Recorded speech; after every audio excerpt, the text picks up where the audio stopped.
Hospital वालों ने सास ससुर साली को और घरवाली को हॉस्पिटल में ही बुलवा लिया और वो भी 14 दिन के क्वारंटीन और हम भी हो गए 14 दिन के क्वारंटीन। हमने कही अब ठीक रहे, अब सब यहीं रहेंगे भैया 14 दिन तक। तब मैंने कहा था कि हम उन आंखों से उभरे कैसे जो आंखों के बीच समाये गई। हम उन आंखों से उभरे कैसे जो आंखों के बीच समाये गई। अरे आंखें अब उनको ढूंढ रही जो मुझको भैया जूते चप्पल से पिटवाए गई।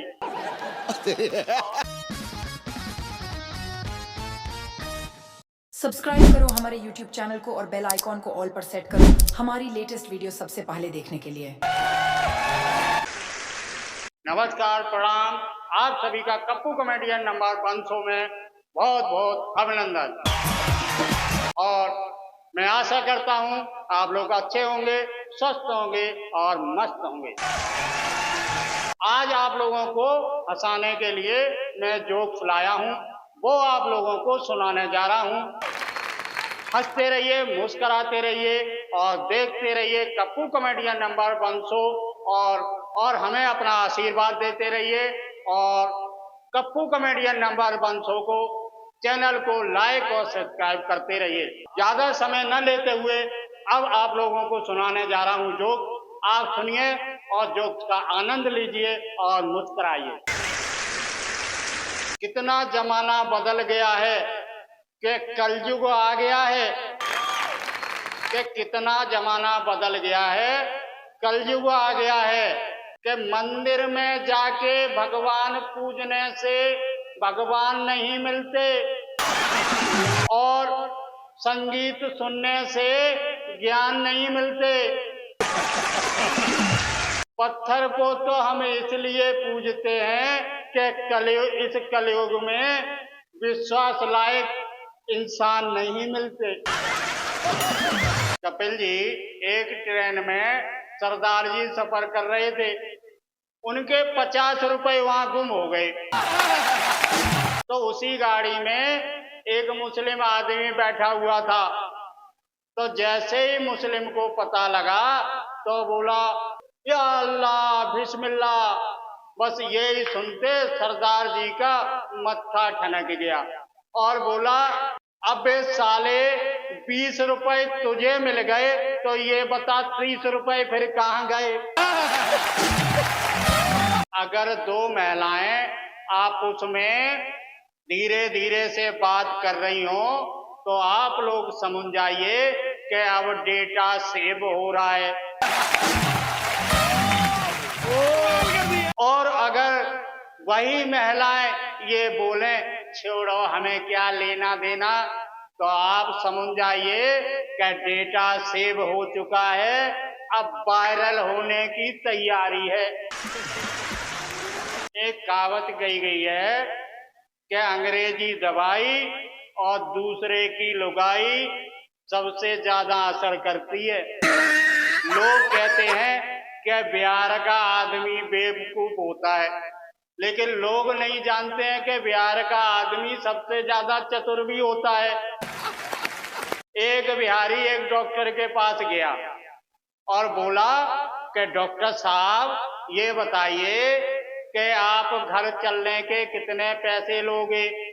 तो डॉक्टर साहब बोले 300 रुपया लूंगा। तो वो बिहारी बोला चलिए डॉक्टर साहब।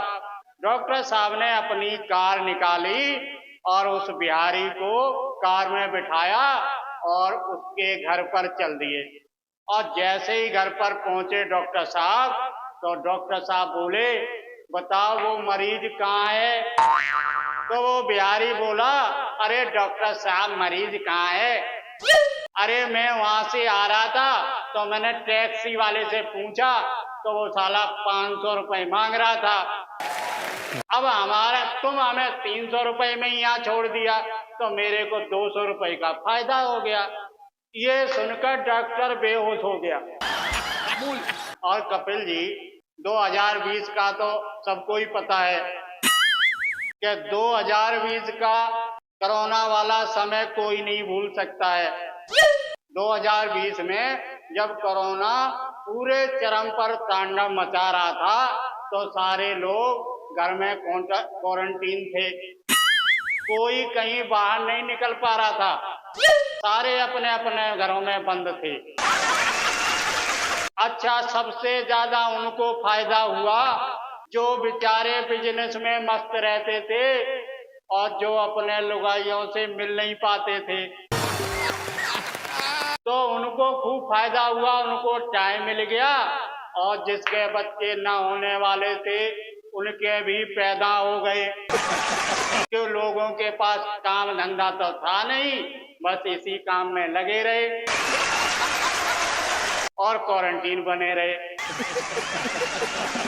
कपिल जी, जो जनसंख्या हमारे 5 साल में नहीं बढ़ी उससे ज्यादा कोरोना के टाइम में 1 साल में बढ़ गई।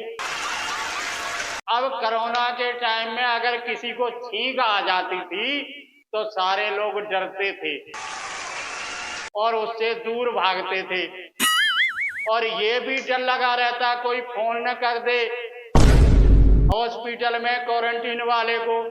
अगर कोई कॉल कर देता था तो तुरंत वो एम्बुलेंस लेके 4-5 कोरोना किट पहन के यमदूत से आ जाते थे और पकड़ के एम्बुलेंस में डाल के और सीधे 14 दिन के लिए क्वारंटीन कर देते थे। ये हाल था, सारे लोग डरे हुए थे। एक दिन शाम को क्या हुआ, मेरी घरवाली ने सब्जी बनाई और जैसे ही सब्जी मैंने खाई तो मैंने बोला गुस्से से, क्या सब्जी बनाई है? 2 कौड़ी की सब्जी नहीं बनी है, मेरी जीभ में स्वाद भी नहीं आ रहा है। अब मुझे पता नहीं था और पत्नी चिढ़ गई, वो सारी बात सुन रही थी और उसके हाथ में मोबाइल था, उसने लिया और कटक कटक सीधे क्वारंटीन सेंटर को लगा दिया।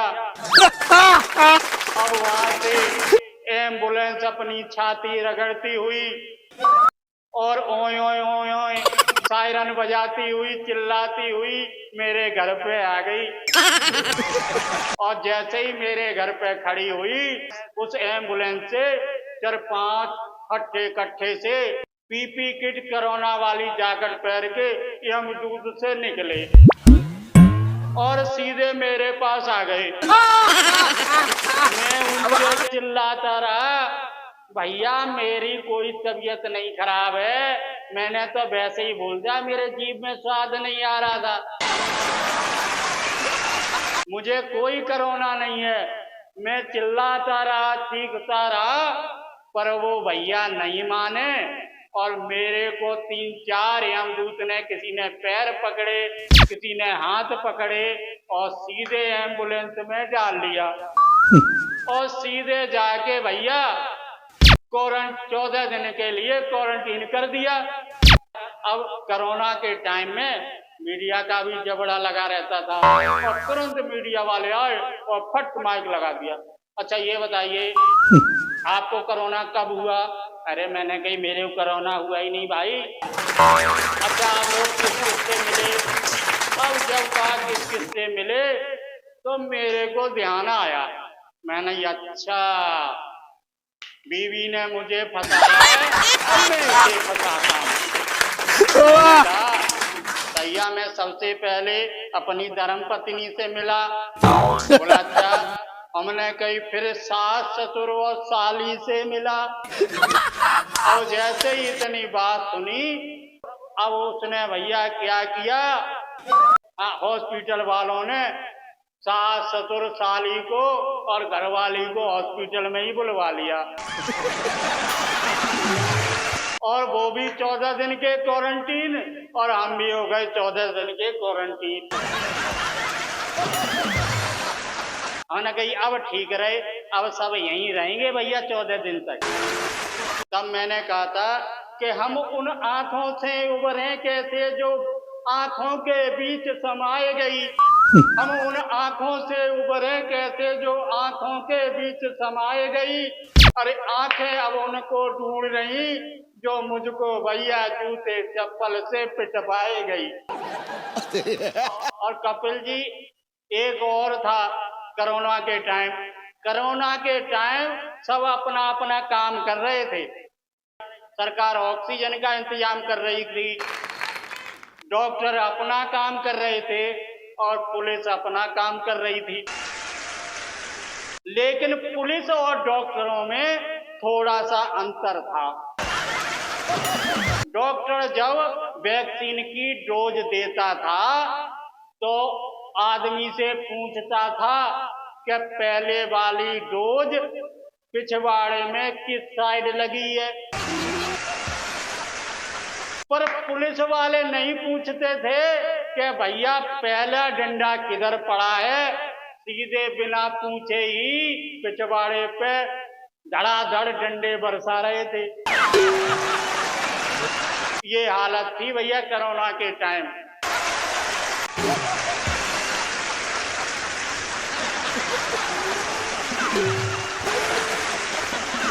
इसी के साथ आप लोगों को ये वीडियो कैसी लगी आप कमेंट में जरूर लिखें। और आप लोग अगर चैनल पर नए हैं तो चैनल को कृपा करके लाइक और सब्सक्राइब कर लें, जिससे मुझे मोटिवेशन मिलेगा और आपको ज़्यादा से ज़्यादा मेहनत करके आपको अच्छी से अच्छी वीडियो आप तक पहुंचाने की कोशिश करूंगा और आप लोगों को ऐसे ही हंसाता रहूंगा।